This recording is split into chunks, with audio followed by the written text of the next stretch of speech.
Oke, Bu. Oke, semoga Zinda cepat sembuh ya. Amin. Oke, hari ini kita mulai pembelajaran tentang teks debat ya. Siapa yang udah tahu apa itu debat?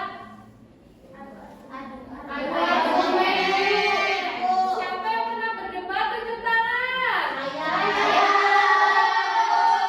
Kira-kira kalau kalian berdebat itu, ayo.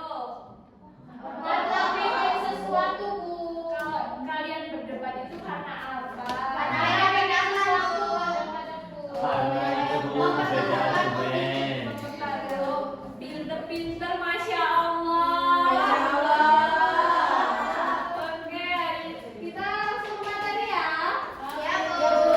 Pengertian teks debat. Debat adalah kegiatan adu argumentasi antara dua pihak atau lebih yang membahas suatu isu atau topik dipandu oleh moderator untuk memenangkan argumen dengan bukti dan logika yang kuat. Di debat ada tiga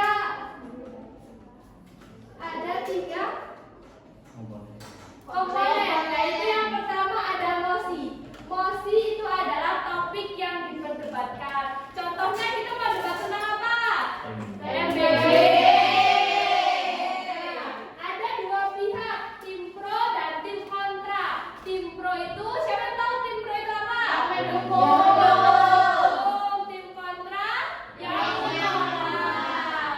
Dan yang terakhir ada moderator yang memimpin jalannya debat. Selanjutnya struktur teks debat.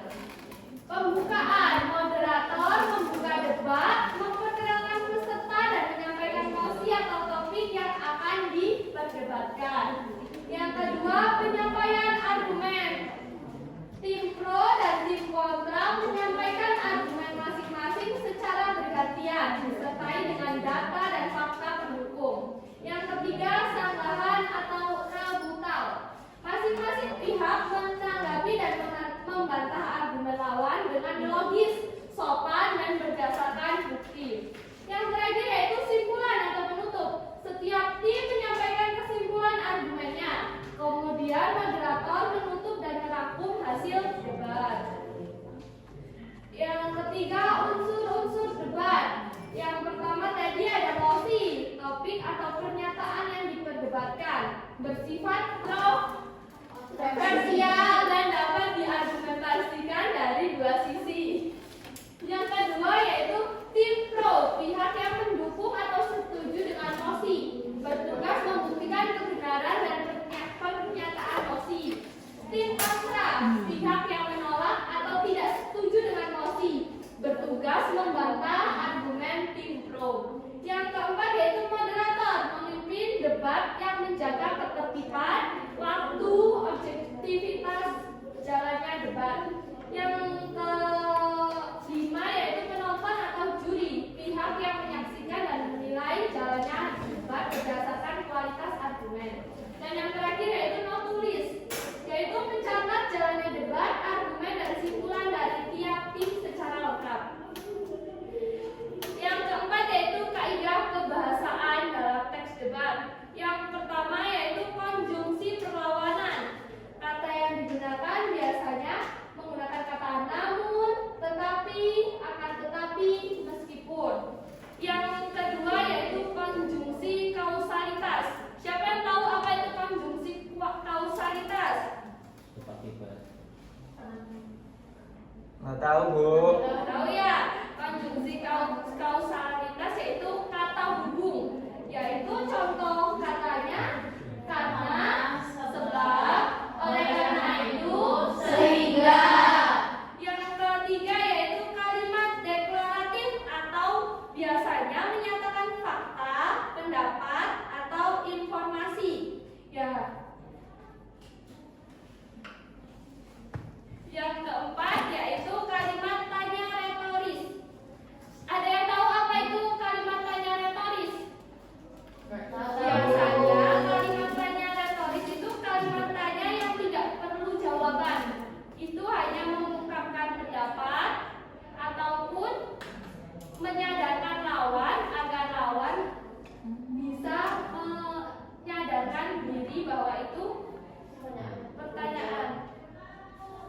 Yang kelima yaitu kalimat persuasif.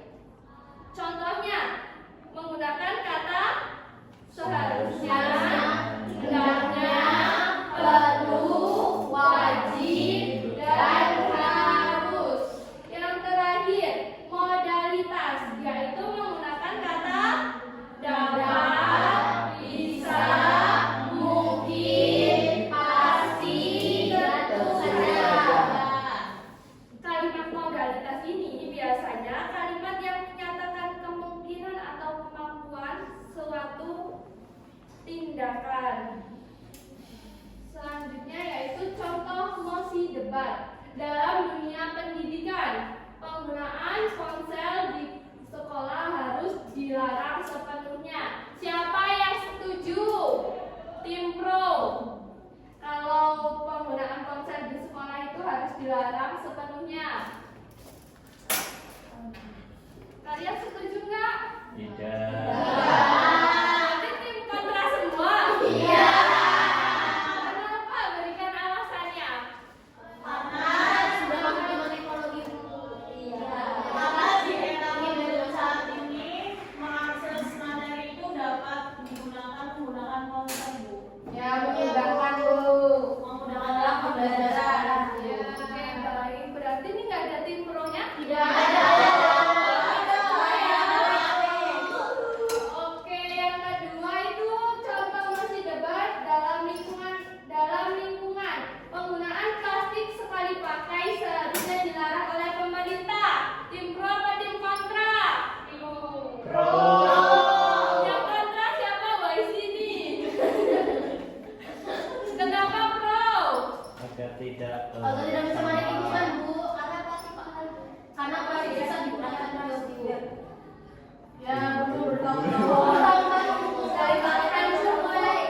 Tim kontra ada nggak? Nggak ada. Berarti yang pendidikan tim kontra. Yang lingkungan tim pro. Dalam lingkungan teknologi, media sosial lebih banyak membawa dampak negatif bagi remaja. Pro apa kontra? Kontra.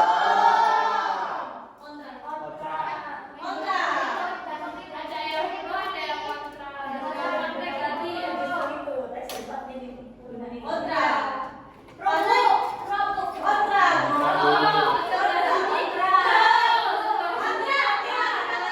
Kita dengar argumen dari tim pro dulu. Media sosial itu lebih banyak dampak negatifnya karena di zaman sekarang itu banyak konten-konten yang tidak mendidik untuk anak remaja zaman sekarang, dan anak remaja zaman sekarang juga menggunakan media sosial itu banyak yang kurang bijak untuk menggunakan media sosial itu. Oke, bagus.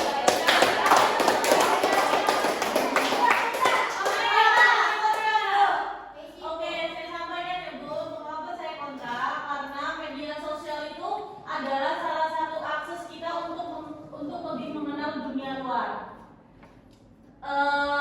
Intinya untuk menjangkau pengetahuan yang tidak ditemukan di sekitar kita, gitu Bu. Dan untuk dampak negatif itu sebenarnya tergantung kepada cara pemakaian pribadi atau personal, bagaimana cara menggunakan media sosial itu sendiri. Tetap ada negatifnya, namun apabila diperhatikan dan digunakan dengan baik, sebenarnya dampak positif itu lebih banyak dibandingkan dampak negatif apabila personal itu sendiri menggunakan teknologi secara benar dan tepat. Oke, beri aplaus. Ini dari saya. Cukup. netral. Oke, selanjutnya yaitu contoh mosi debat tentang sosial. Pekerjaan rumah tangga atau PR tidak perlu diberikan kepada siswa. Pro atau kontra? Pro.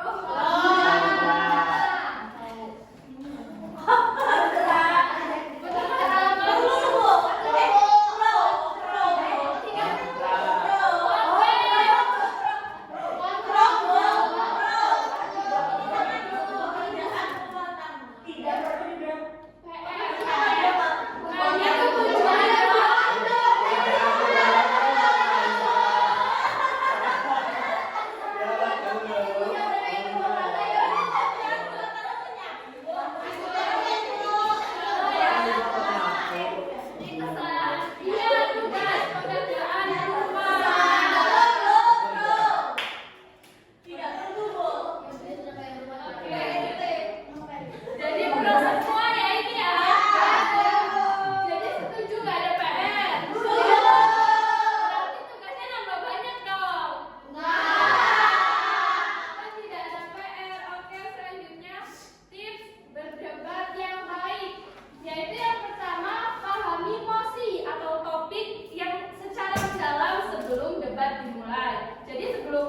kita ikut debat, kita harus tahu nih apa topiknya, apa aja latar belakang dari topik tersebut, paham?